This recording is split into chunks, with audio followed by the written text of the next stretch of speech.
10h31, mudando agora de assunto, conversando com vocês aqui sobre Meta, sobre rede social. E antes eu quero te fazer uma pergunta.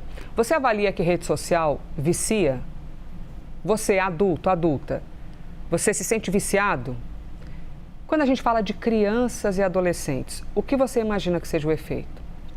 Vou chegar no assunto. Nos Estados Unidos, 29 estados entraram com uma ação contra a Meta, que é a dona do Facebook e do Instagram. Eles acusam a empresa de viciar as crianças e os adolescentes. Do outro lado, a Meta diz o seguinte, eles negam, dizendo que as provas que são apresentadas não se sustentam. Vamos entender melhor esses pontos, então, desse caso? Estamos aqui ao vivo com um especialista em tecnologia e inovação, o Arthur Igreja, para que nós possamos entender como é que os estados acusam a Meta de causar esse efeito das crianças se sentirem viciadas. Arthur Igreja, bom dia. Como é que você analisa essa situação, hein? Olá, bom dia, Elisa. Bom dia a todos que nos acompanham.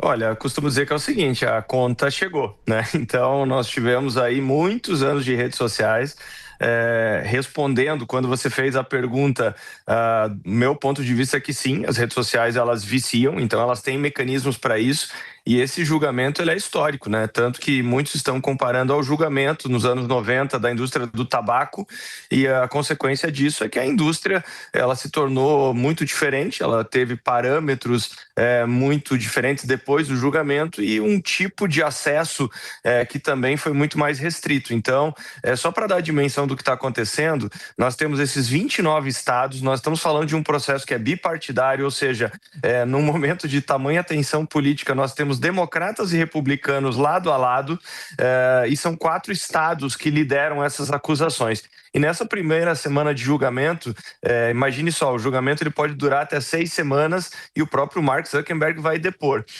A tônica dessa primeira semana é que a acusação diz que as redes sociais basicamente fazem o que eles chamam de 4 Hs. Então, o primeiro H é de hook, ou seja, vai lá e captura a atenção de crianças e adolescentes, na verdade de todo mundo, adultos também. A segunda coisa é o hold, ou seja, mantém o tempo de tela da forma mais extensa possível, com o scroll infinito, com o algoritmo que constrói o feed em tempo real e de forma hiper personalizada, com os vídeos que tocam automaticamente e tantos outros gatilhos.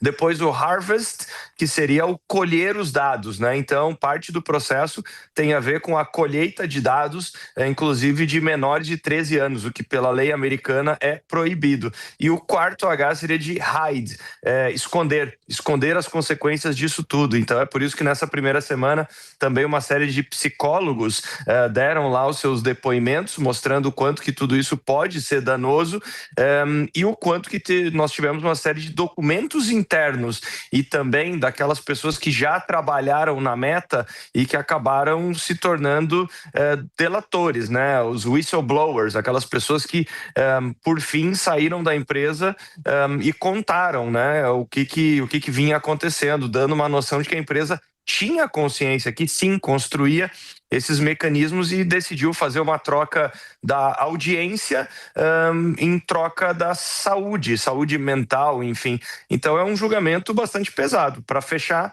estima-se que a multa ela possa chegar para a Meta até 200 bilhões de dólares, o que é bem perto da receita anual da empresa no ano passado, e o que todo mundo, quer dizer, espera é como é que a justiça vai decidir em relação a esses mecanismos, que lá, por exemplo, a acusação pede que o scroll infinito acabe para crianças e adolescentes, o autoplay dos vídeos. Então, quer dizer, na saída disso, nós podemos ter redes sociais com uma cara radicalmente diferente do que elas têm hoje.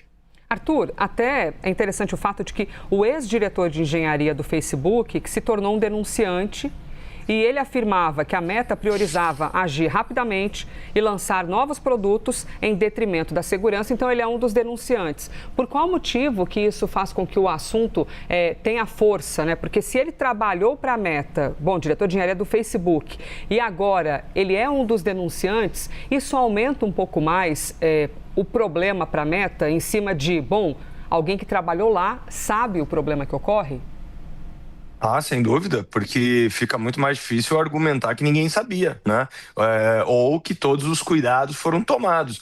porque nós tivemos, de fato, né, esse personagem que foi muito importante, mas nós temos tantos outros nas próximas semanas, né? Então, basta ver a lista de documentários e livros que foram publicados nos últimos anos por pessoas que estavam lá em funções-chave, né? Então, e de novo, com documentos, né, com material que comprova. Então, ao longo desse ano, nós tivemos a revelação de diversos documentos mostrando que, inclusive, a Meta tinha a seu dispor uma série de estudos que comprovavam isso, né? E que, basicamente, uma série de decisões executivas foram na direção de: bom, tudo bem, tem o estudo, tem a comprovação, mas isso aqui fica de lado, isso aqui acaba penalizando o nosso resultado em relação à publicidade, à manutenção de quem está usando as redes sociais. E até por isso, só indo um pouco mais adiante, porque nós estamos falando aqui de Facebook e Instagram, né, majoritariamente, mas é preciso lembrar que na esteira desse processo, nós já temos outros processos que podem vir na sequência, mirando YouTube, TikTok, Snapchat e outras redes sociais. Só para dar a dimensão de que é um movimento muito mais amplo, e uma coisa que também eu gosto de destacar, né, porque esse tema, veja só, ele é extremamente polêmico aqui no Brasil, né, em relação enfim, regulamentações, leis envolvendo empresas de tecnologia. O que está sendo debatido nos Estados Unidos, na verdade, é imensamente mais duro do que qualquer medida que já tenha sido cogitada aqui no Brasil. Arthur Igreja explicando para a gente esta condição da Meta, o que deve haver daqui para frente, e lá na frente nós veremos, né, Arthur, se isso vai reverberar para a gente aqui no Brasil, se algo vai abrir um precedente também para a legislação e para o cuidado, né, com as nossas crianças e adolescentes. Agradeço demais aqui ao Tempo, Arthur Igreja, especialista em tecnologia e inovação. Obrigada, Arthur, bom dia. Obrigado, até a próxima, bom final de semana.